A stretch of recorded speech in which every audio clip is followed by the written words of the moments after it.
Good morning dear students. बच्चों, हम हमारे ज्योग्राफी का चैप्टर 6 पढ़ रहे थे, आवर इन्वायरमेंट का चैप्टर 6। और अभी तक हमने देखा था कि किस किस तरह के नेचुरल वेजिटेशन के बारे में अभी तक हमने देखा था। आज का हमारा टॉपिक है फॉरेस्ट। फॉरेस्ट में हमने हमारे पिछले वीडियो में टॉपिकल एवरग्रीन फॉरेस्ट के बारे में पढ़ा था। टॉपिकल एवरग्रीन फॉरेस्ट जो हमेशा हरे भरे रहते हैं, सदाबहार जंगलों के बारे में पढ़ा था। आज हम पढ़ेंगे tropical deciduous forest. Topical deciduous forest. Tropical deciduous are the monsoon forest found in the large part of India, northern Australia and the Central America.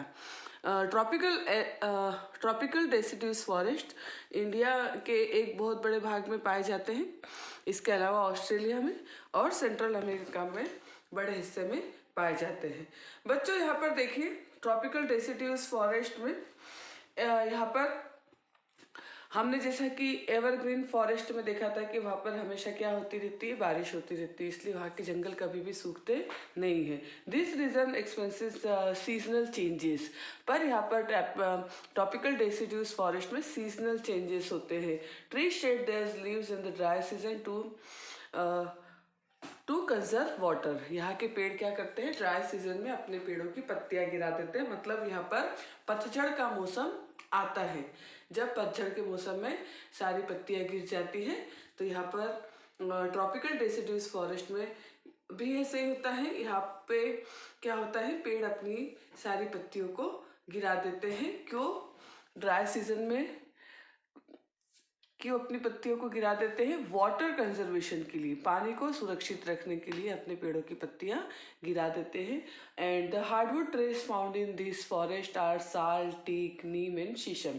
यहाँ पर जो हार्डवुड है, हार्डवुड का मतलब होता है जिसकी लकड़ी क्या होती है, हार्ड होती है, और जिससे फर्नीचर बनाने में जिसे यूज़ किया जा सकता है। यहाँ पर हम देखते हैं कि यहाँ पर साल के, टीक के, नीम के और शीशम के पेड़ ट्रॉपिकल डेसिड्यूस फॉरेस्ट में पाए जाते हैं। और ये जो हार्डवुड जो है, और इन पेड़ों की लकड़ियों से फर्नीचर बनाने का काम, ट्रांसपोर्ट का काम, कंस्ट्रक्शन का काम के मटेरियल में इन पेड़ों को यूज़ किया जाता है। और यहाँ पर पाए जाने वाले जानवर है टाइगर, लॉयंस, एलिफेंट, इसके अलावा golden langur and monkeys are the common animal of this region. यहाँ पर जो पाए जाने वाले जो कॉमन एनिमल्स है, टाइगर, लॉयंस, एलिफेंट्स एंड इसके अलावा langurs and monkeys are the common animal of this region. आप अच्छे से इसे लर्न करेंगे। जैसे कि मैंने आपको पहले भी कहा था, इंपॉर्टेंट चीज़ें आपको अच्छे से पॉइंट आउट करनी है। यहाँ पर पाए जाने वाले पेड़ जो है, हार्डवुड जो है, नीम, शीशम, टीक, साल, ये पेड़, इस तरह के जंगल हमारे भारत में, भारत के एक बहुत बड़े हिस्से में इस तरह के जंगल पाए जाते हैं।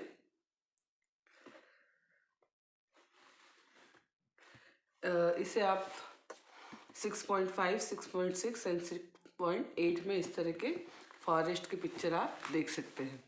यहाँ पर आपको tiger, golden langur and elephant के पिक्चर आपको यहाँ पर दिए गए हैं।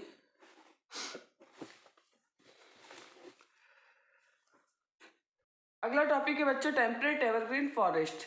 The temperate evergreen forest are located in the mid latitudinal coastal region. They are commonly found along the eastern margin of the continents. For example, in the southeast USA, South China and the South east Brazil.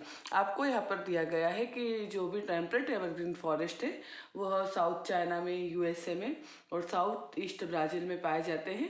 They comprise both hard and soft would.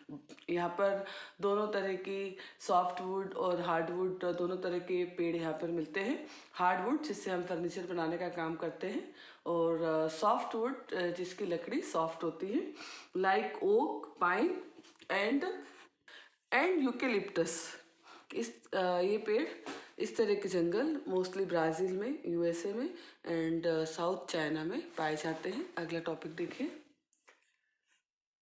Topic है बच्चों temperate deciduous forest. Deciduous का मतलब होता है पतझड़ीय one, पतझड़ वाले one, जिन पेड़ों की पत्तियां पतझड़ में गिर जाती हैं उसे कहते हैं टेम्परेट डेसिड्यूज फॉरेस्ट। के बारे में हम देखेंगे।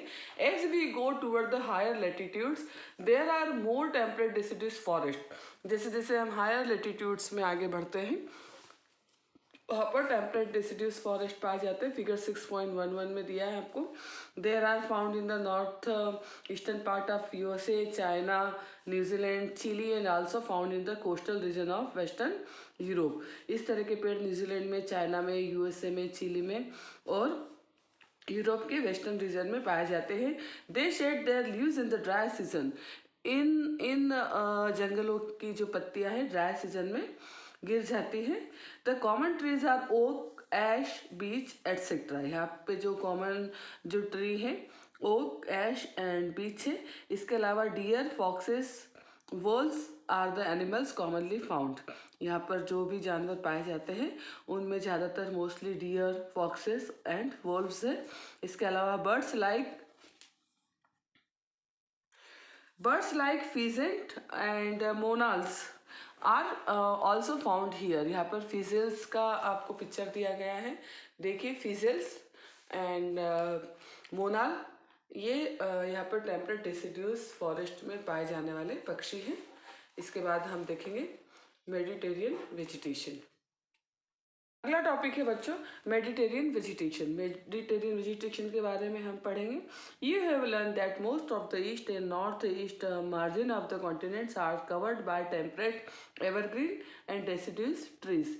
जैसे कि अभी हमने पढ़ा कि कॉन्टिनेंट्स का एक बहुत बड़ा हिस्सा टेम्परेट एवरग्रीन और डेसिड्यूज ट्रीज से है। वहाँ पर बहुत अधिक मात्रा में एवरग्रीन और डेसिड्यूज ट्रीज पाए जाते हैं। The west and the south west margins of the continents are different. They have Mediterranean vegetation. 6.12 में हम देखेंगे। It is mostly found in the area around the Mediterranean sea in Europe. आप देखिए बच्चों मेडिटेरियन वेजिटेशन कहाँ पर आपको मिलेगा? यूरोप में मिलेगा। See in Europe, Africa and Asia, hence the name. ठीक है। This kind of vegetation is also found in outside the actual Mediterranean region in California in the USA, south west Africa, south America and south west Australia. यहाँ पर Mediterranean vegetation जहाँ पर पाया जाता है उन कंट्रीज़ के नाम आपको दिए गए हैं।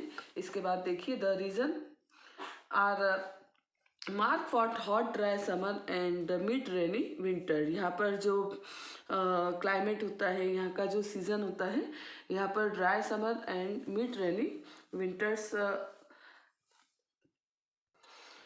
का सीज़न यहाँ पर होता है। यहाँ पर देखिए कौन कौन से फल यहाँ पर लगते हैं। यहाँ पर साइट्रिक फ्रूट्स से मतलब है जो खट्टे फल होते हैं जिनमें साइट्रिक एसिड की मात्रा अधिक मात्रा में होती है, उसे कहते हैं साइट्रिक फ्रूट्स। यहाँ पर साइट्रिक फ्रूट पाए जाते हैं जैसे कि orange, fig, olives and grapes are commonly cultivated here because people have remove the natural vegetation in order to cultivate what they want to. This isn't much wild life here. यहाँ पर देखिए बच्चे, लोगों ने अपने लिए खेती की जगह बनाने के लिए यहाँ पर क्या कर दिया, जंगलों को यहाँ से हटा दिया, जो भी नेचुरल वेजिटेशन था उसे हटा दिया और यहाँ पर लोग संतरा, अंजीर, जैतून और अंगूर जैसे साइट्रिक फ्रूट के फल को यहाँ पर कल्टीवेट करने लगे। यहाँ पर वन्य जीवन बहुत ही कम है। इसके बाद हम देखेंगे, देखिए बच्चों अगला टॉपिक है ग्रासलैंड, ट्रॉपिकल ग्रासलैंड। ग्रासलैंड ये वे भाग है जहाँ पर दोनों तरफ क्या है, इक्वेटर का पार्ट है। This vegetation grows in the area of moderate to low amount of rainfall. इस तरह के ग्रासलैंड कहाँ पर होते हैं, जहाँ पर कम मात्रा में बारिश होती है। This grass can grow very tall about 3 to 4 metre in height. Grassland की जो ग्रास होती है, यहाँ पर देखिए आपको ग्रासलैंड का पिक्चर दिया है, इसकी ग्रास 3 से 4 मीटर तक ऊंची होती है। यहाँ पर आपको एग्जाम्पल दिया गया है, savanna grassland of Africa are of this type. Africa का सवाना जो ग्रासलैंड है वो इसी तरह का एग्जाम्पल है। Elephant, zebra, giraffe, deers, leopard are common in tropical grassland. यहाँ पर आपको दिया गया है ट्रॉपिकल ग्रासलैंड पे पाए जाने वाले जानवर है elephant, zebra, giraffe, deer, leopard यहाँ पर पाए जाते हैं ग्रासलैंड में, जहाँ पर बड़ी बड़ी घास उन्हें आसानी से खाने के लिए मिल जाती है। इसके बाद अगला टॉपिक है हमारा, यहाँ पर अगला टॉपिक है temperate grassland. These are found in the mid latitudinal zone and in the inner part of the continents. इस तरह के जो ग्रासलैंड है, टेम्परेट ग्रासलैंड, ये लैटिट्यूडनल मिड लैटिट्यूडनल जोन में पाए जाते हैं। Usually grass here is short and nutritious. यहाँ की जो घास होती है वो छोटी होती है और क्या होती है, न्यूट्रिशियस होती है, मतलब पौष्टिक होती है। एंड यहाँ पर जो पाए जाने वाले जानवर हैं, wild buffaloes, bison, antelope are common in the temperate region. यहाँ पर आपको जिराफ का पिक्चर भी दिया गया है।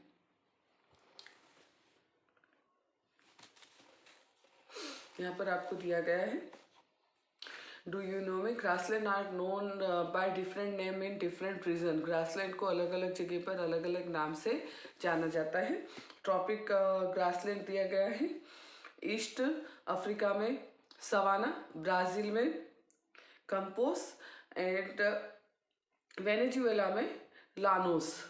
इन नामों से ग्रासलैंड को जाना जाता है, ट्रॉपिकल ग्रासलैंड्स को। यहाँ पर इसके अलावा देखिए टेम्परेट ग्रासलैंड को अर्जेंटीना में पेम्पास, इसके अलावा नॉर्थ अमेरिका में प्रेयरी, साउथ अफ्रीका में वेल्ड, इसके अलावा एशिया में स्टेपी एंड ऑस्ट्रेलिया में डान।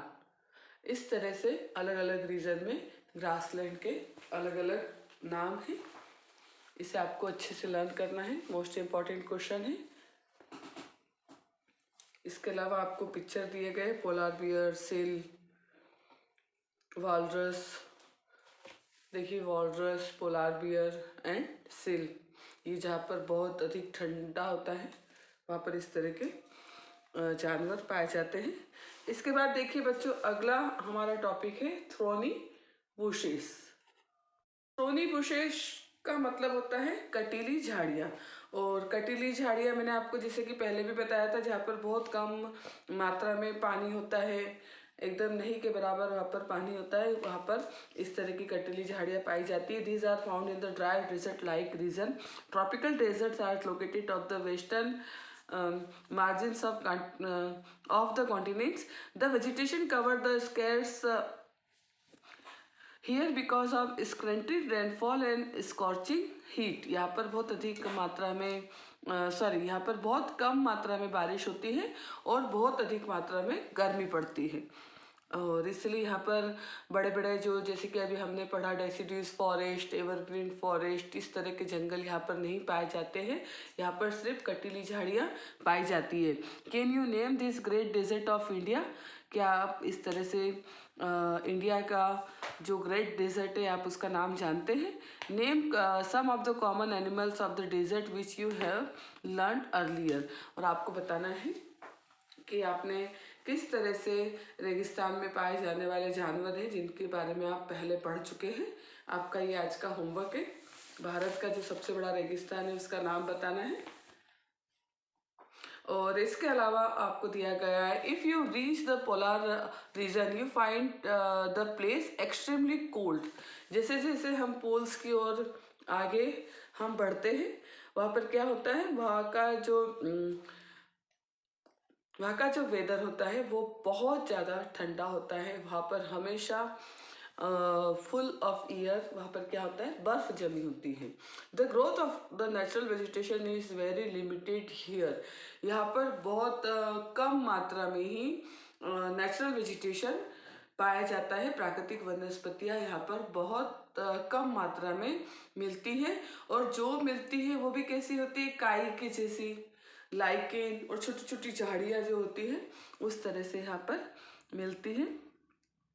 इसके अलावा देखिए बच्चों, यहाँ पर आपको दिया गया है, इसे टुंड्रा वेजिटेशन भी कहते हैं। टुंड्रा वेजिटेशन मतलब जहाँ पर बहुत ज़्यादा ठंड होती है और बहुत मतलब छोटे छोटे काई की जैसी या छोटी छोटी झाड़ियों की जैसी वहाँ पर वेजिटेशन पाया जाता है। प्राकृतिक वनस्पतियाँ वहाँ पर मिलती हैं। और इस तरह का जो वेजिटेशन है, this vegetation is found in the polar areas of Europe, Asia and north America. और इस तरह का वेजिटेशन कहाँ पर पाया जाता है, polar reason of Europe, Europe का जो पोलार जो रीजन है, एशिया में, एंड नॉर्थ अमेरिका में इस तरह का वेजिटेशन पाया जाता है, tundra vegetation. The animal have thick fur and thick skin to protect themselves from the cold climatic condition. यहाँ के जो जानवर हैं उनके स्किन और उनके ऊपर क्या होता है, फर वाला उनके ऊपर, स्किन के ऊपर होता है, जिससे कि वो अपने आप को ठंड से बचा सकते हैं। Thick skin and thick fur जिससे कि आप जानते हैं वो अपने आप को ठंड से बचा सकते हैं। And seal, walrus and musk oxen. Musk oxen का मतलब है कस्तूरी मृग, कस्तूरी बैल। इसके अलावा यहाँ पर पाए जाने वाले जानवर है आर्कटिक आउल, ध्रुवीय उल्लू, आर्कटिक बियर, ध्रुवीय भालू, and snow foxes. Snow foxes का मतलब है बर्फीली लोमड़ी। ये जानवर यहाँ पर पाए जाते हैं। अब सलीमा की हम बात कर रहे थे, सलीमा के पापा उसे ये सब बता रहे थे। सलीमा के पापा ने उसे कुछ पिक्चर्स भी दिखाए, और उन पिक्चर्स में सलीमा ने देखा कि लोग किस तरह से पेड़ों को काट कर जंगलों को साफ कर रहे हैं। और सलीमा के पिताजी ने उसे बताया कि लोग किस तरह से, वहाँ के जो लोकल लोग होते हैं, लोकल जो पीपल होते हैं, स्थानीय लोग होते हैं, वो क्या करते हैं, खेती करने के लिए और रहने के लिए आसपास की जगहों को साफ करने लगते हैं, जंगलों की कटाई करके वहाँ पर खेती करना, अपने लिए मकान बनाना, अपने लिए घर बनाना, इसके लिए वो लोग क्या करते हैं, जंगलों को साफ कर देते हैं। और सलीमा सोचने लगी कि अगर जंगलों को साफ कर दिया जाए तो ये जो हमने नेचुरल वेजिटेशन पढ़ा, वाइल्ड लाइफ जो हमने पढ़ी, उसे फिर से कैसे बना पाएंगे। जंगलों को काटना तो बहुत आसान है, पर जंगलों को लगाना, जंगलों को फिर से हरा भरा करना, सदाबहार करना बहुत ही मुश्किल है। अगर लोग इसी प्रकार पेड़ों को काटते रहेंगे तो हो सकता है कि फ्यूचर में हमारे पास प्लेंटी ऑक्सीजन की हमें क्या हो जाए, इनफ ऑक्सीजन, और उसके अलावा वाटर वेपर, उसके अलावा टिम्बर मतलब जिससे हम फर्नीचर बनाते हैं, और फ्रूट्स, नट्स, इस तरह की चीज़ें हमें भविष्य में नहीं मिल पाएगी अगर हम इसी तरह से जंगलों की कटाई करते रहेंगे। और अगर क्या आप भी सलीमा की बात से यहाँ पर सहमत हैं, तो आपको क्या करना है, इस तरह से अपने फ्रेंड्स के साथ यहाँ पर आपको डिस्कशन करनी है। और जब भी हम क्लास में मिलेंगे हम इसके ऊपर ज़रूर से डिस्कस करेंगे कि अगर इसी तरह से जंगलों की कटाई होती रही तो आने वाले फ्यूचर में किस तरह की दुनिया में रहेंगे। और यहाँ पर हमारा ये चैप्टर कंप्लीट हो चुका है। अगले वीडियो में अगला चैप्टर हम स्टार्ट करेंगे। Thank you, have a nice day.